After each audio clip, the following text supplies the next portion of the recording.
Thank you, Judge 5 Bo. minutes. The threat of radical Islam, as we all know, is not a new phenomenon. We know that the problem is not just localized in one country, spread across an entire region.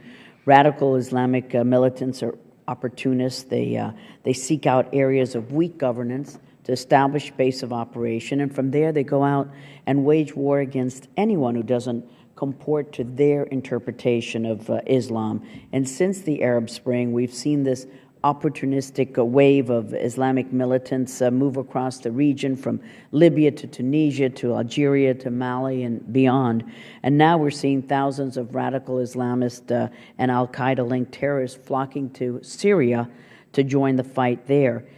If and when Assad falls and the Islamists manage to control Syria, what further implications would that have for the rest of the region, and what can the U.S. do to prevent an even further spread of this Islamist wave?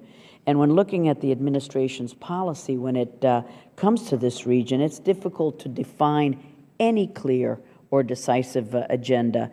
In order to tackle this problem, it's imperative that we support our African partners' efforts to disrupt the operations of terrorist networks, deny safe havens to extremist groups, prevent an escalation of emerging threats through greater mutual cooperation and constant vigilance. So, Dr. Byman, I'd like to ask you, in your testimony, you state that North Africa and the Sahel tend to be separate bureaucratically, even though many of their problems are linked. How effective can programs like the Trans-Sahara Counterterrorism Partnership be in bolstering our partners in the region and fighting these threats if funded and run properly? And what governments, whether it's local or national, can the United States work with in this region? Where have we seen any host nation buy in on these issues? And Mr. Zelen, yesterday, the British Defense Ministry announced that it would train up to 2,000 Libyan troops, which is part of a broader package of defense and security assistance developed with the U.S., with France, and Italy. In your testimony, you state that the U.S. should work with regional and Western European allies. Will this help stabilize the deteriorating situation in Libya? Should the U.S. do more to help the Libyan government? Dr. Byman. The regional versus state-focused issue is a very difficult one for any bureaucracy. Almost any approach you take is going to have problems one way or another. But when you do something cross-regional, having state-focused bureaucracies makes it far more difficult. You're going to have, each ambassador is going to have his or her own little fiefdom that is operating in a different way. You're going to have analysts not talk to one another. You're going to have programs that are implemented in different ways.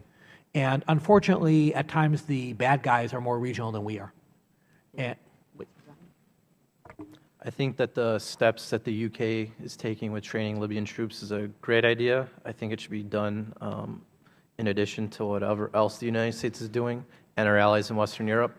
But as I mentioned, I think we have to be careful also about the regionalism that we do see in Libya and the potential strife that could happen if you have individuals from different parts of the country trying to secure other parts.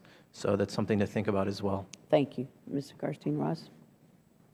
I'll speak to the initial point that you made about Syria. I think that at the end of the day, jihadists will not control Syria, but they'll control enough territory and have enough influence that it's going to create a lot of problems within the region.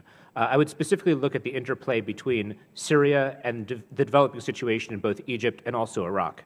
In terms of what we can do, I think that there's three things that we can do right now.